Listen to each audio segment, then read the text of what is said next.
Thank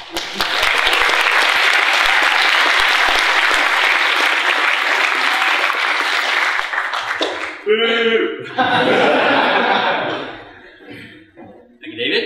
Okay, Dave's going to speak after I've finished as well, so very briefly. Yeah, very briefly.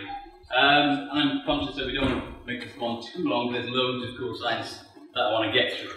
I'm going to attempt to do that while controlling this. Yes. Okay, so I'll have to project because the microphone here is pretty shit. So I'm going to have to try and deal with that on the fly. So, marvellous materials. I think, is it Chris who put up all these posters? I don't know where he is yet. Like that, right there. I've never seen such marketing throughout engineering, so I was really pleased with that. It's helped get such good numbers, and hopefully people will enjoy. They may not, but I'll apologise beforehand. I even saw someone writing marvellous materials with the date in dust on the wind tunnel, which is really good. But is the person in this room who did that? Was it you? I wasn't sure. Okay, lessons it for me. I was hoping to do one of these people, but never mind. Thanks, Chris. So we're going to talk about marvellous materials. I'm a material scientist, so I'm senior lecturer in Materials Research Centre. So I'm research active, I teach, do all these things. But we're also, all of us within materials, we really love materials, and we're semi-obsessed with them. And we see it in everything around us. So it's probably going to distract, isn't it? Probably should have done that. So everything that's around us is made of materials, and we start to see these. Use an analogy of like the Matrix, where you feel like you're seeing the Matrix. When you're a material scientist, you start to see how things work and how things behave, and why you aren't falling on your ass while you're sitting on a chair, even though there's very little strength to what there's not exactly nickel superalloys that the seats are made of, but you need certain strength to the seat to be able to sit in it. You need certain strength for the desk, you need certain strength for all of these things and certain properties. So you start to see that, so it feels like you are in the Matrix. Okay, so what I'm going to do, we're going to look at some of the powers behind some superheroes, focusing mainly on Marvel. Just kind of worked out that way, and the title kind of forced me down that route. There's probably going to be a lot of copyright issues, so I'll just ignore those. It's really difficult to do a talk about superheroes and things like that without infringing on several hundred copyright issues. So we'll talk about material science and science in some sci-fi. So it's things that I've seen in films or in comics. I'm not a sci-fi person, I'm more sci than fi. But I've looked as a material scientist at these things and thought, right, there's material science there and I can talk about that to a room full of people if they've had boobs. So, yeah, it's a shame there wasn't more. So there's going to be some comic nerds, and I say that's a term endearment. A comic nerd is someone who's just going to know loads about superheroes, loads about comics, loads about the films around those. So they'll know, or you will know more than me in that respect. So in terms of this talk, I'm just going to focus on the sci and with some of the stuff I've read on internet forums. So hopefully the comic nerds amongst you, term of endearment, won't think it's the worst talk ever, but you may do, which is fine, and then you can go and write about it on the internet and say that it was the worst talk ever with comic book guy. So, firstly, as the Iron Man song is in my head, because it's just been playing in my house for the last few days while I've been writing this, I'm going to talk about Iron Man first, and it was on the poster. So I wrote the poster before writing the talk, so I've kind of led myself down certain alleys and what I've got the questions I've got to answer during this. So Tony Stark. What is Tony Stark? What is Tony Stark? So Tony Stark he doesn't have superpowers per se, he's a genius. But what really is he? So if we look at, in the films and the comics, he's represented slightly differently. But ultimately, he's an engineer. Which is good, so that covers a lot of people in here. He studied electrical engineering, but branched out into lots of things. You can imagine, when you look at his lab, he has to have a broad range of skills as an engineer, so being a genius helps in that respect. But the one thing about these scenes that kind of strikes me in the films and a lot of the comic book stuff is that he works a lot of time in isolation, whereas in reality, a lot of you guys are active in research. You're either doing it at undergrad or postgrad or researchers. And so this wouldn't really be what happens. You wouldn't have one lone genius in their basement, their very expensive basement with lots of money and doing lots of things. They'd employ loads of PhD students to do that, and they'd be in a separate open plan office round the back with some coffee making facilities. And you'd pay them, maybe £12,000, £13,000 a year. And they could do that. If you just look at his hand in the top right, that's the, even just that small piece of technology, which would warrant huge amounts of research, huge numbers of people to develop that, and he's developing it all on his own. So he's looking at developing it, he's looking at manufacturing it, he's looking at, so there's a computer screen behind him as well with code, so he's obviously able to program, so he's a programmer as an engineer as well. So, yeah, a large array of skills, somewhat unrealistic in terms of him forging his own path on his own. But what about the material sciences? Yeah, that's all fine, but I'm here to talk about material science. Probably should have put this on silent. So the material science behind Iron Man. Where do you start with? He's called Iron Man, and iron is one of the materials that, especially if you study materials in Swansea, you get to deal with quite a lot. It's in steel, by the way. Testing some around the reds there.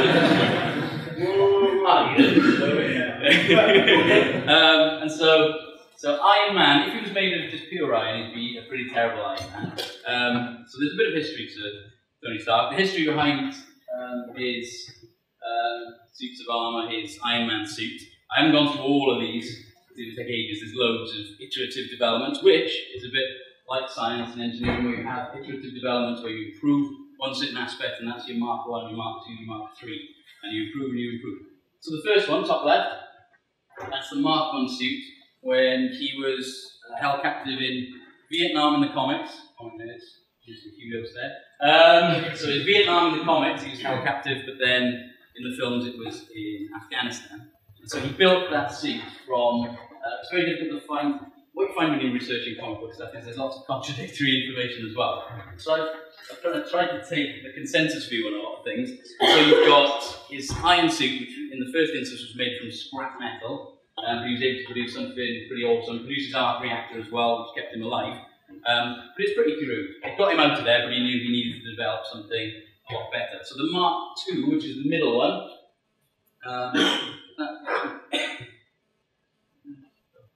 so the Mark II was the second iteration, and all you can find really, it was an iron, it had ductility similar to iron, that suit. Which doesn't tell you a huge amount. Ductility is just one property, then you have lots of conflicting properties in material science. So he'd need impact resistance, he'd need thermal resistance. So if he's going and he's going to be in explosions, then he needs it to, he doesn't want the heat to transfer onto his skin through the suit, but also he's flying into space every once in a while. So that's got really cold temperatures. So you need to have a suit that didn't let the cold through as well. So there's lots of conflicting materials properties. So just saying it's as ductile as iron probably isn't, or it probably wasn't a very good suit, but there probably just wasn't much information around it at this time. So this is like 1963, I think.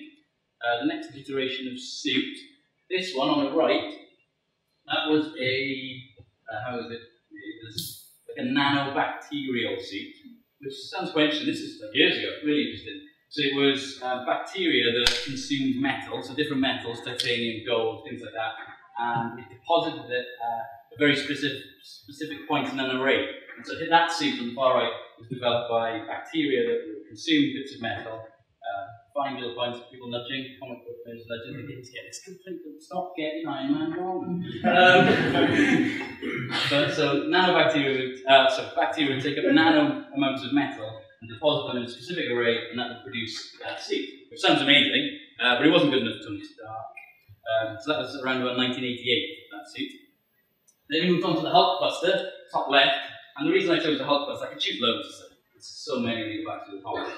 The Hulkbuster was the first example of carbon fibre composites being used in the suit, and so that was very impact resistant. So get a bit sensible here. So you can see how the materials developments are going on over time. So when does it start? 94 to 2010. You've got an evolution, and that evolution is driven by material science. So, and that's kind of mirrored in our world. So you've got the Iron Age, Bronze Age, the Stone Age, the Silicon Age. Materials drive all of those technological developments, and that's kind of mirrored nicely in Tony Stark building these suits in his palatial basement. So then we move on to my notes aren't appearing on the screen, so it's all from the top of my head.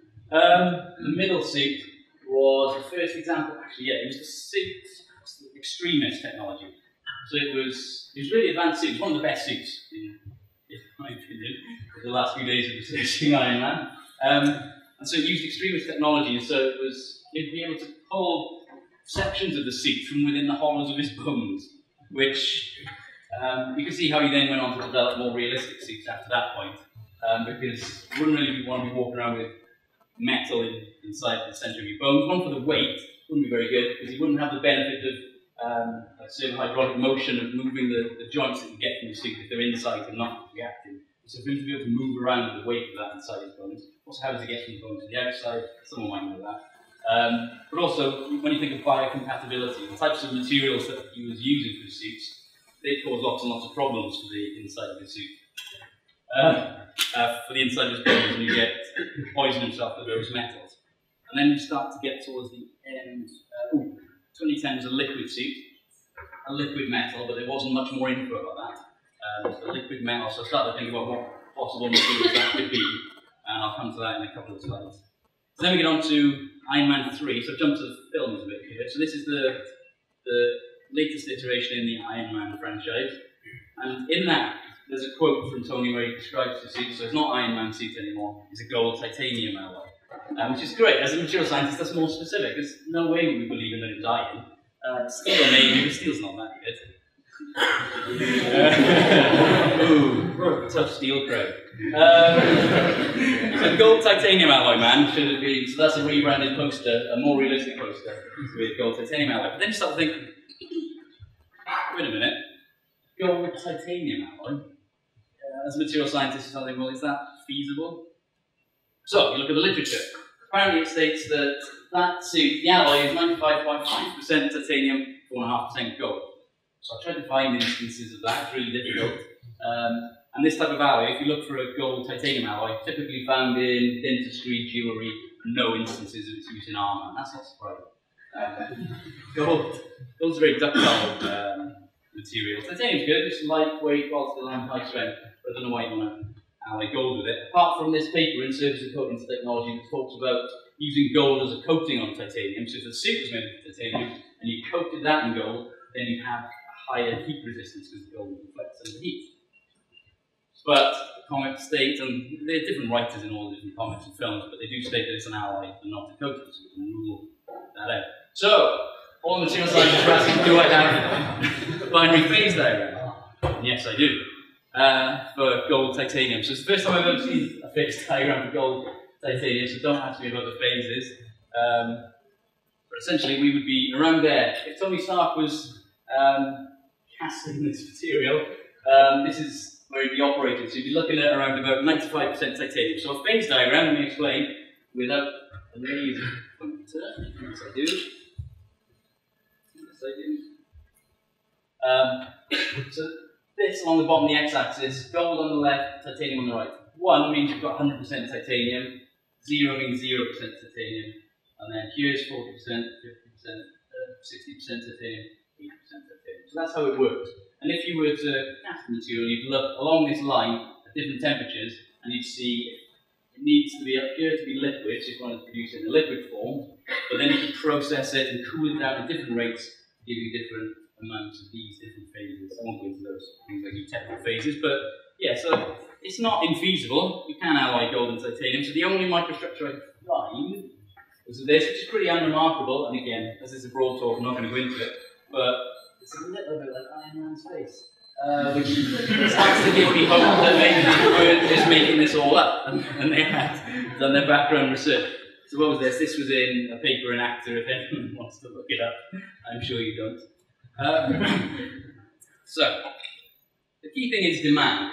So if Tony knows, he's come back, he's escaped from Vietnam or Afghanistan when he watched a film or read a comic, and what does he do then? So he's decided that the company he's worked for years is actually immoral and has been producing weapons that kill lots of people around the world. It's like, he just realises that and kind of wants to fight against evil at that point.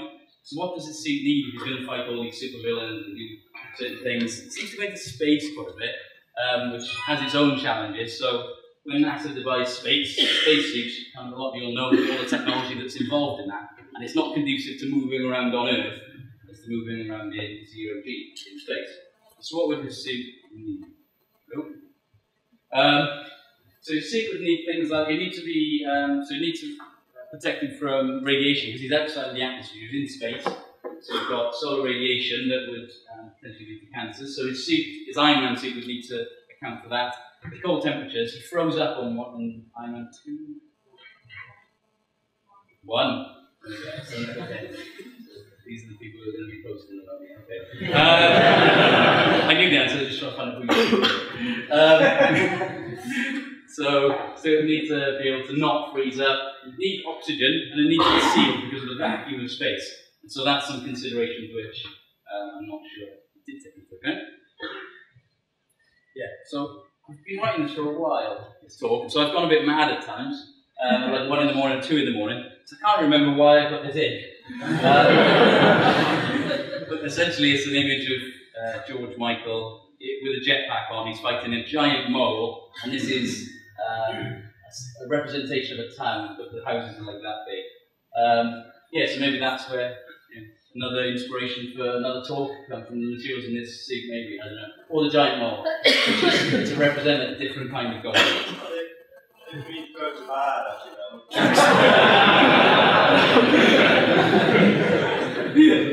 I stared at that for hours, and then I moved on. So yeah, that's all I could write at the end. I can't remember why, but it's pivotal. So, real life. So Tony Stark and Iron Man, is it starting to be recreated in real life? In a way, yes. So the US Army, obviously it'd be a defense application first, because these types of applications where you're looking to protect the body, the bag of flesh, then the Army's going to be interested in that. So they're developing, I should have put some kind of quotes around, or inverted commas around Iron Man suit, because it's not really an Iron Man suit. But it does have some interesting things that they're developing. It's like 2 or 3 days ago, while I was going mad writing this, the story came out. And so the US Army have developed it where the suit will be quite flexible so the soldier can move, but there's a couple of key things. If the suit gets damaged, so if you get shot, the suit has rapidly expanding foam that will fill a wound, potentially. That's not going to save your life, but it might buy you a little time until you get operated on. So if you get shot, it'll fill the wound with some rapidly expanding foam. The other key one is a mag. So if the suit is going to be a liquid metal in a way, but what it really is a suspension of metal within a fluid. And so it'll be a thin layer kind of around the person. It's clearly, isn't it? That's just a plastic bag. But it'll be a nice thin layer around the person which will contain magnetorheological fluid. And there's an explanation. So magnetorheological fluid, this is without the magnetic field. So this is our fluid, it's really a suspension. So you've got millimetre sized, or within the order of a millimetre sized particles of metal. So it could be iron, if you want to be Iron Man. And it needs to be ferromagnetic, that would help. So suspension of iron particles within the fluid. You might have seen ferrofluids. You know ferrofluids? Nodding. Okay, so this would be different to ferrofluids. Ferrofluids are nano-dispersion, so nano-sized particles of iron. These are large particles. And so when you apply either electrical current or a magnetic field, in this case shown a magnetic field to this, so if you imagine this as a section through this suit, you get alignment along the lines of magnetic force of these particles, since they're ferromagnetic. And so the alignment of those infers some stiffness onto that material. So even though it's a suspension of solid iron particles, they'll align and produce stiffness. So it's whether that can react. So if you are shot, it is essentially an armour that covers your entire body if it can react quickly enough. So if it can apply that electrical current or that magnetic force at that point, and it can, so it would toughen that point, it would make it more rigid at the point of impact, but even the rest of your body can still move. So yeah, that's really interesting actually. Development, we'll follow that and see where it goes, but it could be a future real Iron Man. Okay.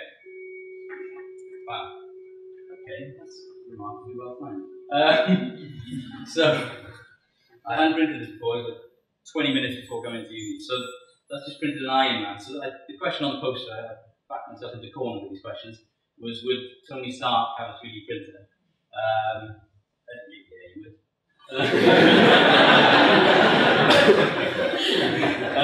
But if you want some explanation, I think he would, because this costs £2,000. So Tony Stark's got all the money to burn. He probably doesn't pay his PhD students very well if they're in the back room. Probably kills them afterwards. That's wrong. So he doesn't have to employ them as postdocs.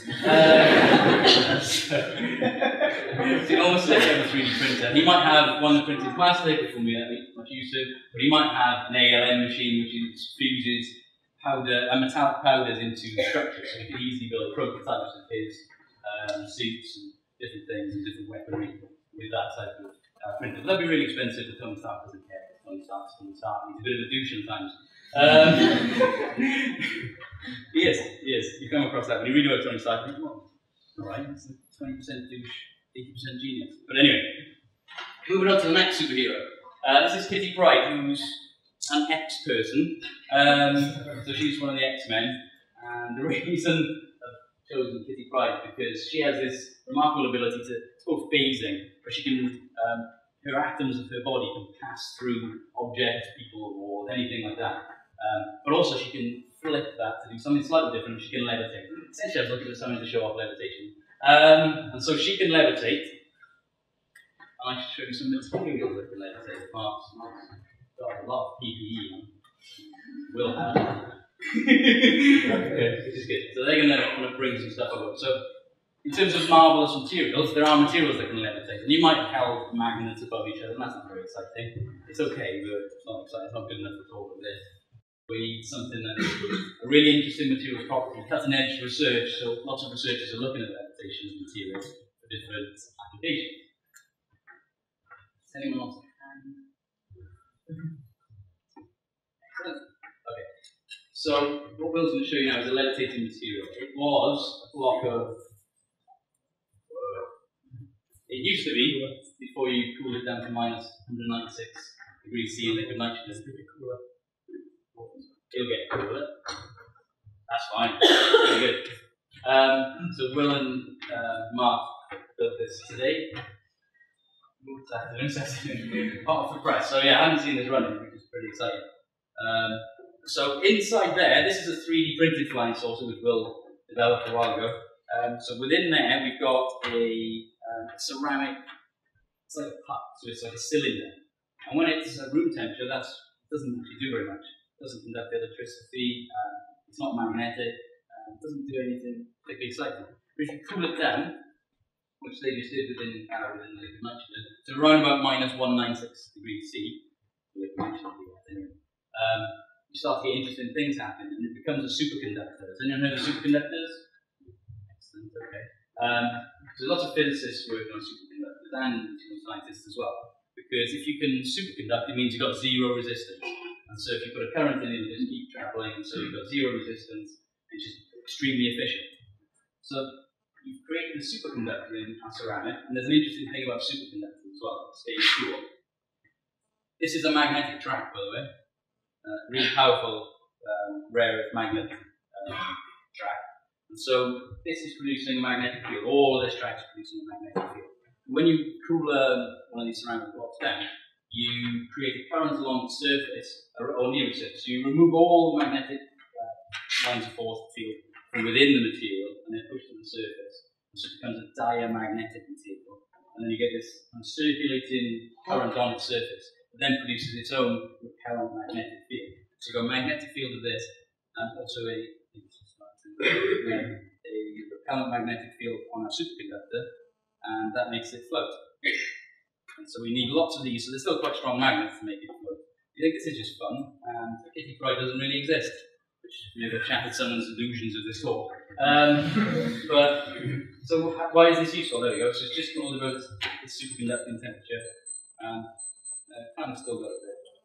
It'll warm up all the time. So why is that important? Why do we care? So superconductors are good, but then why do we want to put a superconductor onto magnets? So this is relatively frictionless. Apart from air, you can travel around on this flying saucer, if you scale up to a train, or some other form of transport, then you can travel with relatively little friction. So it's a really efficient way of travelling. You can travel really fast. So there's maglev trains in Japan and China, and they travel around 400 kilometers an hour. So you get places really fast. But you need a country that backs mass transport. We need quite a large population for those things, the population centres to travel to justify huge costs. And so this cooled down, we use minus 196 degrees C. But so there's loads of work in developing superconductors that work at higher temperatures. So if you get a superconductor to work at room temperature, then this becomes revolutionary. So you can use it in things like trains without the cost of huge cooling. It's not cheap to produce, and to try and cool an entire track or an entire train would be really difficult. Yeah, so that was my excuse for showing superconductor. So thanks, Will and Mark, for sorting out today. If anyone wants to come up later, you can actually see what's inside. So you can see how just that block of ceramic looks pretty unexciting. So, okay, labour of love. Wolverine drove me mad over the last few days. So there's some maths coming up. Everyone likes maths, yeah? Or have I grossly misjudged this situation? So adamantium. You must have assumed I talk about adamantium. So adamantium isn't an element. Obviously it's not an element, but it's not even a made element. It's an alloy. And so, sorry, yeah, there's a little Wolverine cubs. So they are actually Wolverine cubs. Pretty cute. So yeah, the important stuff, the maths. So I can leave it up there all day if you want it. This is Wolverine when he's not being Wolverine. He's not like cutting through stuff with his paws, or saving people, or doing anything cool. He's just gone to the beach. So Wolverine at the beach. Why would Wolverine at the beach make me start thinking of SuperScience? Because Marvel put some of his stats up. Okay, looks like spending some strange hours at 1 in the morning. Okay, so the main stats that we want to look at. Let's move on. Okay, move on. Yeah, I'm fine. Totally fine. So his skeleton. This is off the Marvel website. So without his adamantium skeleton, so before he got injected with stuff, he weighed 89 kilos. Pretty great. Again, I'm fine. So he weighs 89 kilos without the skeleton. He weighs 136.1 with the adamantium skeleton. So those things, I just saw those two things and thought, okay, I can do some crude primary school maths on this and work out possibly the density of adamantium, which no one seems to have done on all the internet forums.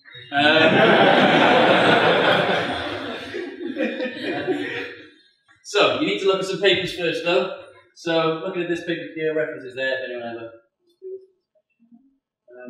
Okay. So as a percentage, this is important. As a percentage of body mass, the dry, fat-free skeleton comprises about 6 to 7% of body mass in an adult. So your skeleton, if you take all the water in your skeleton and all the fat, then it weighs about 6 to 7% of your entire mass. That's quite interesting in this wrong paper, so I can quote it. So now it's really getting interesting with my primary school maths. So the first situation. Okay, so yeah, when you read the comics or the internet forums, and you look to see different writers write the comics, and so you've got different accounts of what happened to him, whether it was the entire skeleton that's adamantium, whether it's fused with the skeleton, coated the skeleton, and this is throughout the literature. And so today, this being the first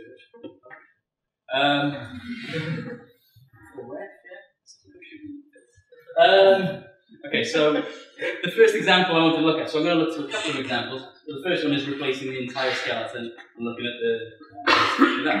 So if we replace his entire skeleton with adamantium, but bear with me, stop me if we move too fast on this. Firstly, Wolverine weighs 89 kilos, we saw that before his adamantium was injected into it. And 6.5, so it's taken halfway between 6 and 7%, if you've been licensed there. Of that, 89 kilos is skeleton weight. So the skeleton weighs 5.79 kilos. That means his total replaceable skeleton, if we're going to replace the entire skeleton, is 5.79 kilos. So now we can work out the weight of his fleshy body without any skeleton in there. So the weight of his body minus the skeleton, 89 minus 5.79, gives you 83.21. I lost him, which I will carry on with that. So you've got a body with adamantium, and that weighs 136. They told us that, there wasn't any matter there, don't worry. So we've got 136 with his body with adamantium, we've got the fleshy mass of his body at 83.21. So now we can work out the weight of adamantium if you replace his entire skeleton with it in his body, and that's 52.89 kilograms. Agreed? Someone's checking it. Someone asshole. So we replace the entire skeleton. So there are some unknowns in equations can sometimes put people off. People who aren't still up at 1 in the morning looking at pictures of Hugh Jackman. So adamantium skeleton occupies the same volume as the old skeleton. We know that. I don't need to know the skeleton, the volume of Wolverine's skeleton, because it's not on the internet anyway. There's no way I'm going to be able to find that out. It's really difficult to get through 2 months. So same volume as the old skeleton, as with adamantium. So now, everyone knows this equation, right? Density is mass over volume. Still primary level math. Excellent. Okay. So now we can say the density of adamantium is equal to the mass of adamantium over the volume. And volume of adamantium, volume of skeleton or bone is the same thing in this case. So V is our thing that will help us through this. Also, conversely, the density of bone is equal to the mass of the bone over the volume of bone. And the volume of bone is the same as the volume of adamantium, so V is the same in both these equations. Nice bit of rearrangement here. Really difficult. So V is equal to the mass of the bone over the density of the bone. That's just that next step. Now we want to replace V in our density equation, density of adamantium equation, with the last equation I showed. So now we can say the density of adamantium is equal to the mass of adamantium over bracket mass of the bone divided by density of the bone. And we know all of those things, which is good. So now we can say the density of adamantium. Okay, density of bone. I looked this up as well. Bone density varies. We'll talk a little bit about bone. But there's lots of things that affect your bone density. It's age, socioeconomic status, what you eat, what race you are. There's loads of things that affect it. I think an average of 1,500. So there'll be variation around that. So now we can say the density of adamantium is 30,702 kilograms per meter. Everyone knows densities, right? Rough densities of other materials. Steel. Steel, come on!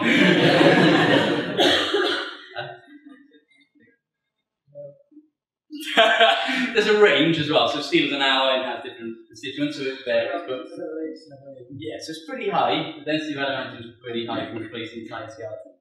But replacing the entire skeleton is our lower bound. So that's the lowest possible density that adamantium could be. So bone is amazing. This is an X-ray CT scan.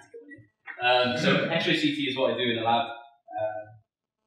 So this is a bone from Mary Rose, and this is a forearm bone that's near the wrist. So you can see bone is made up of a really interesting structure. So cortical bone on the outside, that's dense bone, and then you've got the scaffold structure in the middle. And your bone's amazing. Wolverine's not all that really, especially after forget it. It's not all that. So our bone is really remarkable. It replaces itself, it changes, it's dynamic, it's alive. You know, if you stripped your bone, or if you took chicken, and you start to see the bone in there, it just looks like this inert white structural mass. But it's not, it's alive, it's doing things, it's changing, it's reacting. So 10% of the mass of your bone is remodeled every year. And remodeled could be replacing it exactly, or it can change it, so it can react to stresses. So if you're doing a particular activity that's imparts a certain stress, so if, in this case, we were looking at archers on Mary Rose, so if they've got a bow and archer, so if I was using a bow now, you'd have different loads or different stresses on this forearm to this forearm. And then your bone would redistribute, it would grow at different thicknesses in different portions to react to those different stresses. So it'd be compressive in this arm, tensile in this arm, and so it can react to that. Bone is amazing. But anyway. Structure of bone. This is very, very rough bone anatomy stuff now. So structure of bone roughly is made up of both inorganic and organic components. So the organic component is mostly collagen, that gives the bone flexibility, and that contributes, so this is where I get back to the math, 40% of the dry weight of bone is collagen. The inorganic component, calcium hydroxyapatite, that's like the structure of it, the stiffer portion, and that constitutes around about 60% of dry weight. There are other things in bone, but these are the main constituents.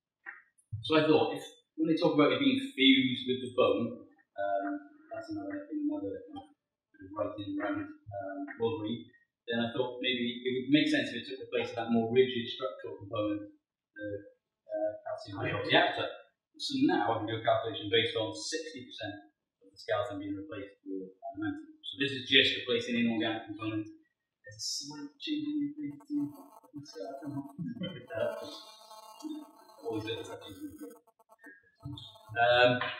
so Wolverine again weighs 89 kilos, 6.5% of his body weight contributes to skeleton, but now we have this extra step. So we're just looking at the calcium hydroxyapatite, 60% of his skeleton is that, which is therefore 3.47. So we're only going to replace 3.47 kilograms of Wolverine's bone with adamantium.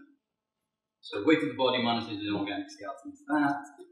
Body with adamantium is that. So now, we can say the weight of adamantium in the body is 50.57. It's similar-ish. But if we're replacing the inorganic component, again, we've got these nice volume equations. So we can rearrange again, but instead of density of bone and mass of bone, we've got density of the inorganic portion and the mass of the organic portion, which we just calculated. And then we rearrange again, so we've got density of adamantium is equal to that mass of adamantium over the mass of the inorganic, which we just calculated. And the density of the inorganic portion, the calcium and hydroxyapatite, again, that varies between person to person, different concentrations of component parts. But it's around about, an average is about 3,200. So if we calculate that, density of adamantium is massive. It's 46,639 kilograms per meter cubed. And Wolverine fans weeping because that just isn't really feasible. So you can look at, alright, yeah, I don't want to shatter the dreams about what my dreams about Wolverine, but you've got an upper and lower bound. Now you've got really high density of 46,000, then you've got a low density of 13,000. 13,000 is more attainable in realistic terms. Again, it's not much but we're all kind of going along with it now. So this is particularly realistic. So maybe that just rules out the fused bone argument. So if you're going to fuse the bone, you need to take small constituents within that and you replace them, then you end up with ridiculously high density. So this low density is realistic. So this graph here is what we use in materials. These areas represent different materials. And the key thing you want to look at is this x-axis. This is the density as it increases. So if you look at these materials, the alloys, they occupy these higher density areas. So if you look at the bounds, nice little red thing I've got on it, this red portion extends from the lowest density all the way past to this unrealistic 46,000 density as well. So you'd be looking for an alloy within that. And it'd have to be stable. If you consider an element to go within adamantium, it'd have to be stable. And you don't want to be radioactive problems. At this point as well, beta adamantium functions like true adamantium, but does not inhibit the biological processes of the bone. So when they put adamantium into Wolverine, it actually changes the adamantium slightly, because if you just put a metal into the bone, then it can inhibit bone growth and it can cause whole biocompatibility problems and disease and things like that. And so to get around that, they wrote that the adamantium changes from true adamantium to beta adamantium. So what is adamantium? A little bit of history. It's developed. This is me. Not by me, by other people. Developed by US metallurgist Dr. Myron McLean. So metallurgist. Who's a metallurgist? Just the one. Everyone's a metallurgist. So he was working in the lab late at night, and he was trying to produce this alloy. He was during World War II, and so he was trying to combine vibranium, which is another Marvel material, not Marvellous material, and steel. So he's trying to produce a vibranium steel alloy. He couldn't get them to mix, it wouldn't mix at all. Then he mysteriously fell asleep in the lab, and some unknown catalyst was able to allow vibranium and steel alloy to form into an alloy. So this unknown catalyst has never been found, no one really knows what it is. It's all, I guess it's false, but he fell asleep, and so for years then everyone's been trying to look at how you create this alloy. So vibranium steel, that's the material that was used in Captain America's shield. So that was the first material that was made by metallurgists, this material. So for years and years they tried to develop the same alloy that was made, tried to recreate it, but couldn't. And so ultimately that led to the creation of adamantium. And all you can find really about adamantium is it's iron-based, which is interesting. So it's iron-based, and you consider it's probably going to be more than 50% iron in there. So we're thinking about a steel. So adamantium is possibly a steel.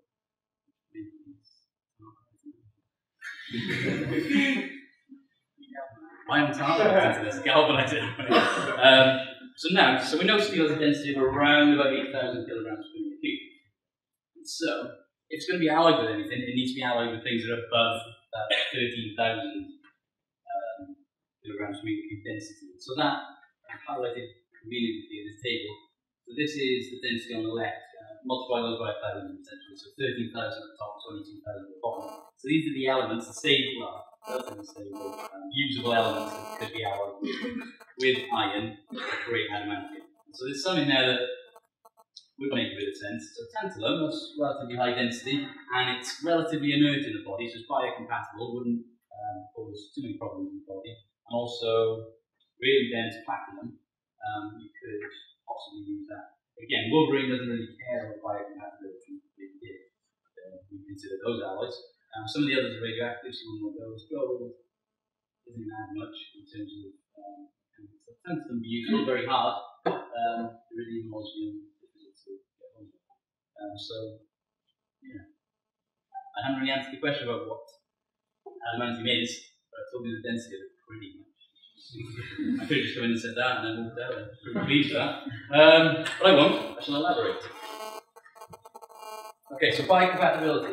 You're saying about our bone isn't made from material, Wolverine's amazing, but there are people around that have implants. We're already creating Wolverines just without Thor. And so there are materials that are used in the body. Typically, you use stainless steel, cobalt chrome alloys, titanium alloys, and they've been used for years as implant tools. There's probably people in this room have some kind of metal implant in their body. In this example is a hip joint, and so you might have a ceramic coating around that hip joint. You might have polymeric material, which would be around this. You've got low wear, you don't get metallic fragments wearing off. The jaw is a titanium jaw that was produced bespoke for a person that was in the last year or so. So they're biocompatible materials. But they weren't really on the cards for adamantium because they're not dense enough. And so this is terrific. So what happens if you pick a material that isn't biocompatible and Wolverine doesn't have this magical property that he doesn't, he's got this kind of mutant factor. So if you did have to take biocompatibility into account, you get problems. So if you were to use nickel, which is a more dense material, then you can get nickel poisoning, which in mild cases can make you feel like you've got the flu constantly, which is horrible. You get local tissue reactions even with biocompatible materials. So this is the head of one of those hip joints, so the ball of that, and that's why you can see the people, the reflection of the people from the taking pictures. I was going to say surgeons, but just people taking pictures. So this is the skin, got an ID, and that's the flesh. And around that ball joint, we've got reactions going on. They call it tiny tumour, where you've got wear of the material, even if it's titanium or stainless steel or cobalt chrome alloy. You've got wear around there, small fragments of metal that then interact with the body, cause problems. You wouldn't notice that. Very little. The patients don't present any pain with this type of thing. You do get problems. It can lead to more long-term problems. Silver's an interesting one. So you get something called, I don't know how to pronounce it, argyria.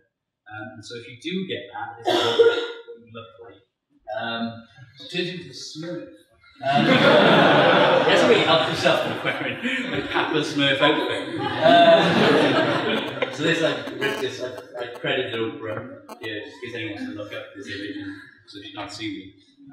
So silver, when you put silver into your body, you can do nasty things. So if you work with silver, you might get this. Or, if you, like this guy did, partake in alternative medicines, or to give them their medical term, alternative. There's no medicine about it. And so this guy makes his own silver suspension that he imbibes, he drinks it, and he makes it at home. And it's obviously giving him silver poisoning because his skin's gone blue. But he swears by it and he's an idiot. So, so there's another 10 slides on homeopathy, but I'm going to slip those. Okay, so here's some examples of how we are potentially creating Wolverines with metals and bioceramics already. Again, when I was going mad late at night, I just thought this looked like Wolverine was slaying the cast of E.T. This is it flying.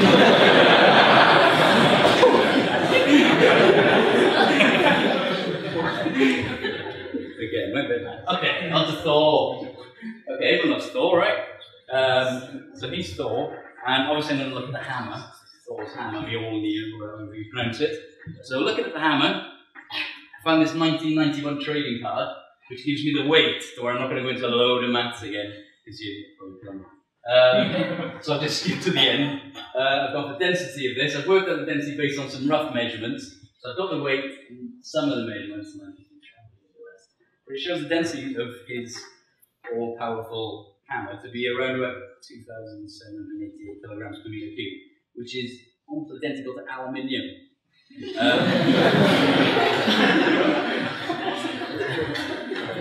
So maybe if I do this talk again, I was going to make Thor's hammer out of foil, but again, late tonight I've got it, but I didn't do it.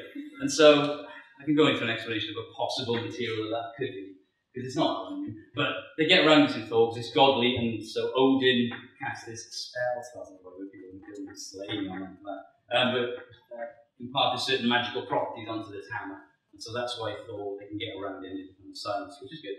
It saves a bit of time. But if you were to make this hammer and you wanted it to be about that density and pretty powerful, this kind of holy grail of physics. I'm not a physicist, but people talk about metallic hydrogen. So that's where you can produce,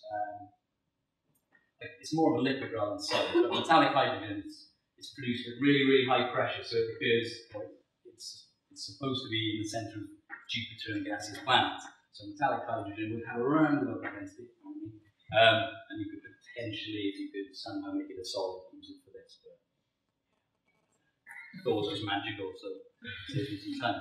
So you're probably wondering why there's a shrew on the screen. So I've been talking about all made of superheroes in the past, but this little shrew, this is a Thor's hero shrew. This hero walks among us, if we were in the Congo, but it's an actual, it really is a super being. So if you think of superheroes as someone who's amongst us that has some extraordinary strength or extraordinary property, this really is a hero of an animal. And amongst the shrew world, it really is. It's so unique. So there's the hero shrew and the Thor's hero shrew. The hero shrew has been known about for 100 years, and it's got a unique spinal column. So it's unique amongst all vertebrates, which makes it incredibly unique. It's not just shrews have a unique vertebrate. This one tiny species within shrews has the most unique spine amongst all vertebrates on Earth. And so I'll show you in a second. It's brilliant. But the story goes, so it was discovered deep in the Congo, and the researcher who discovered it, there was tales of tribes and stuff, and so they said one of the tribesmen would go up, so they have this terrified shrew, and would be able to stand on its back, and then when the guy got off, the shrew would be able to walk away unharmed. So that's the kind of anecdotal non-science side of it, but it does really, when you start to think about what that would entail for a tiny animal to be able to withstand that much load, that's equivalent to me having a space shuttle on my back and I'd still be fine walking around after it rather than being flat. So this hero shrew is amazing. And it's not like ants, and all ants can do that, they can carry huge things and they're really robust. Even that's all ants pretty much, and there's slight differences between species. This is one tiny species of shrew, two now because one was discovered over the summer, that has that and it's unique amongst all vertebrates. So ants are just whatever. This shrew is amazing. So Thor's hero shrew was discovered over the summer. And why am I mentioning that? Oh, awkward. So over the summer I wrote about the shrew for nature, just to clarify, there's my name. Oh, what? It's got taken up by Wikipedia, yeah. So there's my name again. So I can talk to you as an expert in Thor's hero shrew, and I love it. I'm going to start doing research, and a PhD student Laura might start doing some research on hero shrews. It's freaking brilliant. So this is the spinal structure. So on the top, that's a normal shrew. That looks like most vertebrates, most vertebrates in mammals. So that's not that surprising. And then on the right is the equivalent of it. And then the one in the middle, that's the hero shrew, the one that's been known about for 100 years. No one knows why it has this huge adaptation. So evolutionarily, why does that massive spine exist? And then the bottom one is Thor's hero shrew, which is kind of like a missing link. So you've had this thing that's been there for 100 years. No one understands why it's so different from other shrews. It's looking at them and going, why am I so big? It's okay, so the Thor's hero shrew is not as robust as the hero shrew, but it's kind of a missing link in between. So scientists are really interested in that because it's kind of paints a picture about how you get from a shrew at the top with relatively normal spine to this massive, robust spine.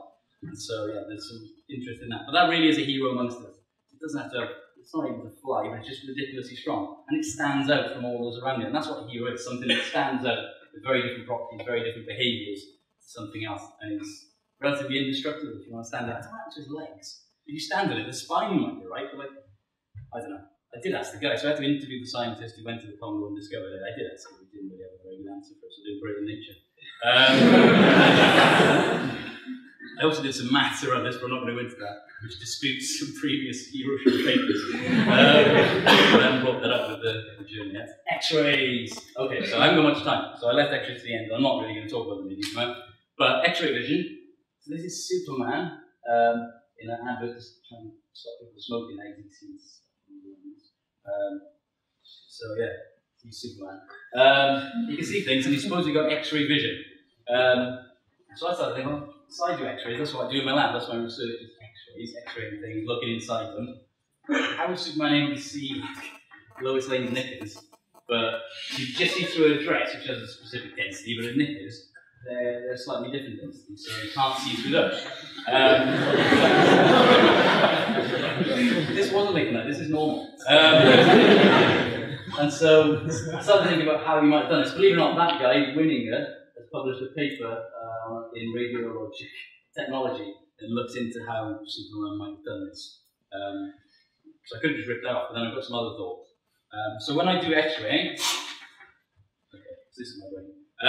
So I've got an X-ray source here, and this is the thing I'm trying to X-ray. So the X-rays will pass through, they transmit through, and I've got a detector, much like a camera detector detecting photons of light, that detects different energies, different amounts of X-rays and photons at this end, and it shows up different grayscale for different densities. So we can see through, you've had an X-ray in hospital, you kind of know what it looks like. Some X-rays get through, others are stopped by things like both. So if Superman was going to use that type of technology, you'd either need a partner in crime, the other side of the levers, which is starting to get really seedy. You should probably but he probably doesn't. Because you have to have a source at one end, which is maybe his face, or his eyes, or his genitals.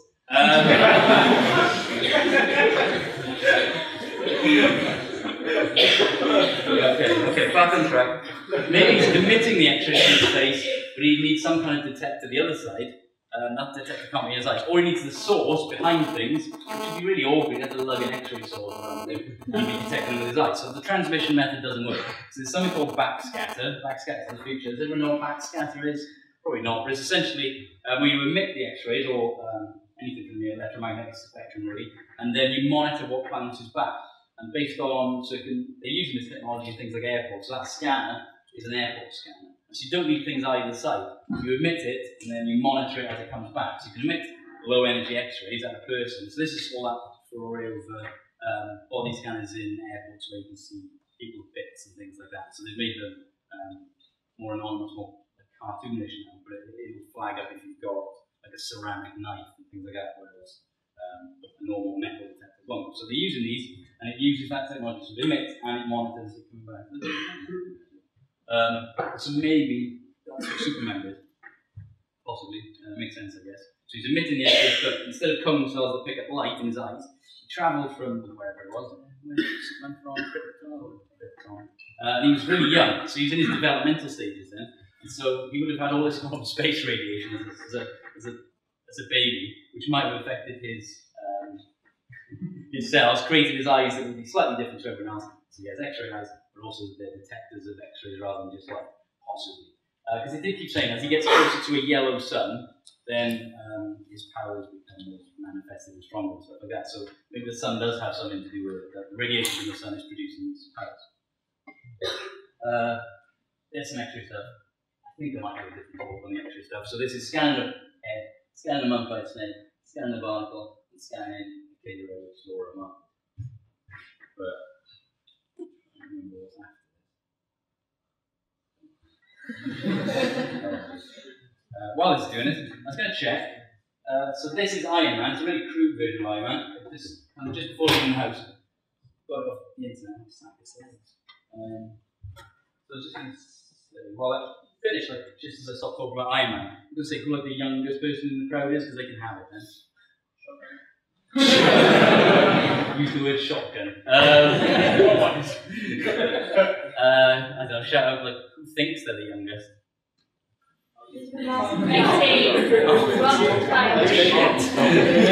Pressure right in front. How old? 11, anyone younger than 11? Please. Okay, so you get 3D printed Iron Man if you want it. Yeah, it's very crude. We've done with an Xbox Connect. By exception, you also agreed to not sue Richard for swearing. Did I swear? You said a couple of times. I didn't say it. You said bollocks.